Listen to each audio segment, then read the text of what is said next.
ऐसी कहानी है, शायराना अंदाज में साथ में चलिएगा कि कहानी इस बारे में है कि भैया महबूबा की शादी। यहाँ पर कितने हैं जिनकी महबूबा की शादी हो चुकी है और नहीं भी हुई है तो कार्ड आया होगा और सिर्फ तारीख का इंतजार है। नहीं है? नहीं है? ठीक है, यही बर्बादी का असली पड़ाव होता है दोस्तों।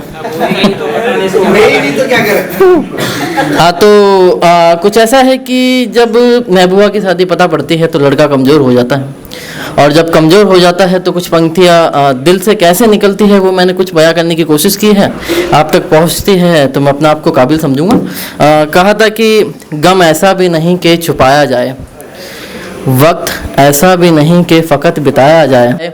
रिश्ता मानते हैं इंसानियत दो तरफ़ा, रिश्ता मानते हैं इंसानियत दो तरफ़ा, ज़रूरी नहीं कि दोनों तरफ़ा निभाया जाए। और एक वो वाकिफ़ है हर हाल से मेरे, एक वो वाकिफ़ है हर हाल से मेरे, एक मैं हूँ कि दम नहीं हालात दिल बताया जाए। और ज़रूरी नहीं कि खामोशी समझे हर कोई, ज़रूरी नहीं कि खामोशी समझे हर कोई, ज़रूरी नहीं कि हर हीरा तराशा जाए। बहुत बहुत शुक्रिया।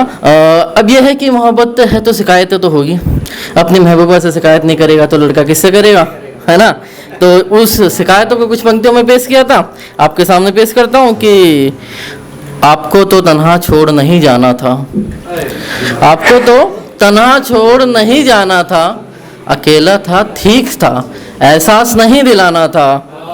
और तो क्या हुआ दिल टूटा और लुटाया हज़ारों बार, तो क्या हुआ दिल टूटा और लुटाया हज़ारों बार, आप तो जान थे जान, आपको तो ये घिनौना खेल नहीं खिलाना था। बहुत बुरा। आगे कि दिल तक तो ठीक है अब रूह कांपती है, दिल तक तो ठीक है अब रूह कांपती है, कहते थे दोस्त बदन तक ठीक है दिल नहीं लगाना था। और आखिरी है कि आखिरी एतबार थी आप मेरा आखिरी ख्वाहिश मेरी, आखिरी एतबार थी आप मेरा आखिरी ख्वाहिश मेरी, आपकी हथेली में मेरी जान थी जान, आपको तो सितम नहीं डाना था। फिर दोस्तों फिर आती है थोड़ी समझाइश, थोड़ी तसल्ली खुद ही के दिल से, जो कि कभी कभी मैं मानता हूँ ज़रूरी हो जाती है। तब कहा था कि इतने तो तुम गलत भी नहीं जितना खुद को समझ बैठे हो, कि इतने तो तुम गलत भी नहीं जितना खुद को समझ बैठे हो, किसी गैर को पाने की जिद में खुद को खो बैठे हो, किसी गैर को पाने की जिद में खुद को खो बैठे हो, ये बंद कमरा और किताबें है तो तुम्हारे पास, ये बंद कमरा और किताबें है तो तुम्हारे पास, हंसता खिलखिलाता चेहरा क्यों मुरझाए बैठे हो। और हर एक शख्स किरदार है कहानी नहीं, हर एक शख्स किरदार है कहानी नहीं, वो दुनिया बेदिल खुदगर्ज है जिसे अपनी दुनिया समझ बैठे हो। बहुत शुक्रिया। आगे था कि और इतने तो गम ज़माने में वाकिफ़ ही नहीं अभी, इतने तो गम ज़माने में वाकिफ़ ही नहीं अभी, जितना गम मेरी जान तुम अकेले पी बैठे हो। बहुत शुक्रिया। अब आता है क़यामत का दिन, जब महबूब अपनी महबूबा की शादी वाली तारीख को तैयार हो जाता है और कुछ ना कुछ करके उसके सामने जाके खड़ा होता है। खड़ा होने के बाद कुछ सवालात करता है, और वो सवालात कुछ यूँ करता है, उन्होंने मैंने पंक्तियों में पिरोया था, आपके सामने पेश करता हूँ कि इतनी चमक, इतनी सजावट, इतनी चकाचौंध क्यों है, इतनी चमक, इतनी सजावट, इतनी चकाचौंध क्यों है, तुम्हारी प्यारी आंखें मुझसे बात किया करती थी, आज ये मौन क्यों है।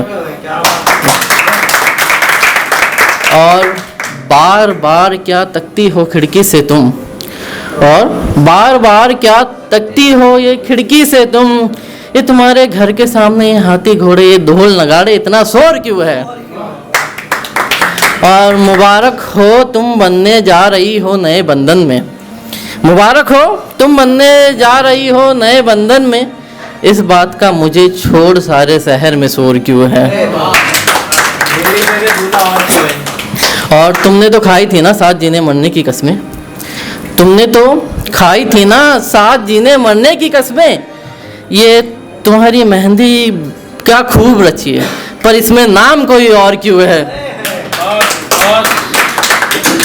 और है आज रुखसती का दिन तो खुश रहना तुम, है आज रुखसती का दिन तो खुश रहना तुम। डोली उठे तो मत पूछना, डोली उठे तो मत पूछना, ये पीछे आरती किसकी है और इतने लोग क्यों है। बहुत शुक्रिया, बहुत शुक्रिया। बस दोस्तों, ये थी एक कहानी एक टूटे हुए लड़के की जो आज लिखने लगा है। Thank you so much.